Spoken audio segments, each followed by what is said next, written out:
Well, hello, I'm Abigail Adams. Mrs. Adams, thank you so much for joining us. Mrs. Adams, do you own any slaves, and what are your views on slavery? Oh no, slavery is a terrible evil. It is one of the greatest threats to our great American democracy. I could never own another human being.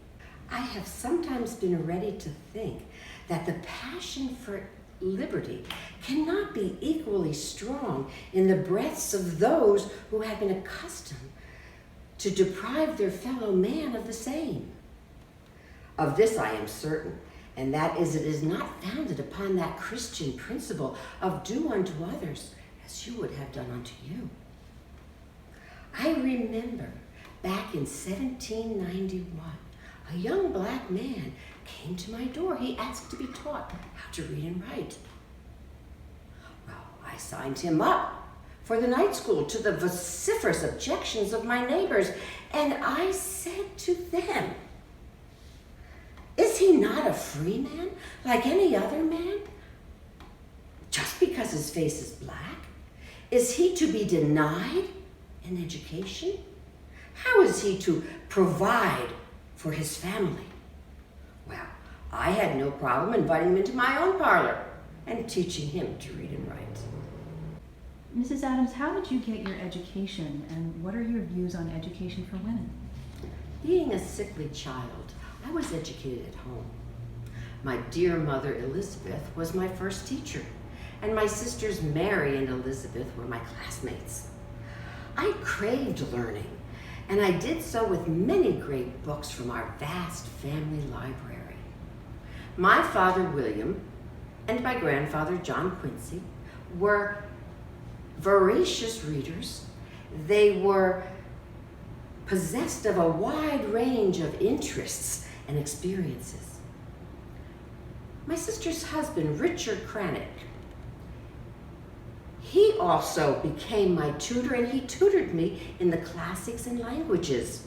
He put proper books into my hands, and he taught me to love the classics and languages. He taught me how to read the poets and examine their merits. He also introduced me to my dear husband, John. John and I shared a love of learning and of each other. I was so determined to express my ideas through writing. Of course, the world was not quite ready to accept the opinions and the ideas of women. So I penned most of my thoughts to my dear husband, John. I remember once confessing to him that my pen is always freer than my tongue. I wish that were not true. I've always been a staunch advocate of education for girls that is comparable to the education of the young boys. My words to John in 1778 were, "You need not be told how female education is being ridiculed. If we are to have heroes and statesmen and politicians, we must have learned women. Learning is not to be attained by chance, but must be sought for with ardor and attended to with diligence." Mrs. Adams, how did you feel about the creation of the Declaration of Independence, and what are your thoughts on the Revolutionary War? It has been said of me that I have the strongest female voice of the American Revolution.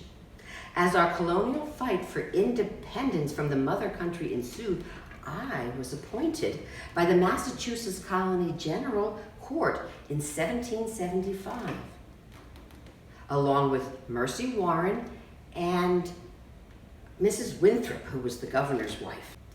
We were to question our fellow Massachusetts women who were charged by either their words or actions with remaining loyal to the British Crown and working against our independence movement.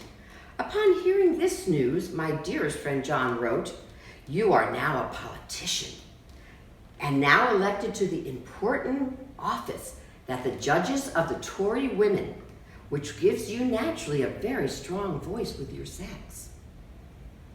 And as I closely watched the developments of the writing of the Declaration of Independence, I realized that this is a unique opportunity to initiate a new code of laws that would be necessary. New rules regarding the position of females in our government. I urged my husband and the other members of the Continental Congress to remember the ladies and be more generous and favorable to them than your ancestors. Do not put such unlimited power in the hands of men. Remember, all men would be tyrants if they could. I believe that a marriage is a shared experience and that women should be allowed a bigger part in the household decisions rather than just serve their husbands. His response to me included this bit of tongue-in-cheek statement: we have only the names of masters, and rather than give this up, which would completely subject us to the despotism of the petticoat, I pray that General Washington and the men would fight. Did you give your husband any advice related to politics or specifically to the rights of women? My dearest friend John and I have ever had a long-standing practice of exchanging letters.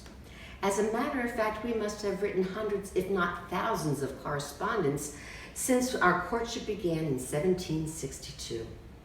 We shared our domestic news, our thoughts and our impressions of daily life. We challenged each other on our thoughts, including political ideals and military strategies. He was always open to, indeed he sought my opinions on all of the most important topics of the day. I am very proud to say that he very often turned my ideas into his own and thereby implemented practices that benefit our new nation. I recall a concern when John was elected president. I knew my actions as First Lady would come under close scrutiny, and I wrote at the time, "My pen runs riot. I forget that I must grow more cautious and prudent. I feel that I shall make a dull business of it when such restrictions are put upon me." I understand that my role as advisor to the president has been widely criticized, especially by John's political opponents. Thomas Jefferson was chief among my detractors, even though he was once considered my friend. I have been criticized as having an abrasive style and unable to hold my tongue. Some took to calling me the presidentess, by which they intended no compliment. Indeed, my time as First Lady was a splendid misery. My strength came from knowing that John depended on me for my support in deciding what was important and what political decisions he should make. And yet it has been said that several gentlemen in Boston, whose character and influence are very high in the political world, declare that if John were called from this job, that they would rather see Mrs. Adams in the presidential seat than any other character now existing in America. And I have always encouraged John to remember the women. During his time in public service, I advocated for the equal rights of women. I railed against the male government, wanting to see greater participation by women in politics. I worked for better access to equal education and increased property rights for women. Alas, there remains a long way for us to reach that goal. What do you see as the future for the women in society? What I would hope for the women in society in the future would be to be able to live with more equality, with educational opportunities, in the running of households, with a voice in politics. I foresee women being able to be considered equal with men in all rights and responsibilities.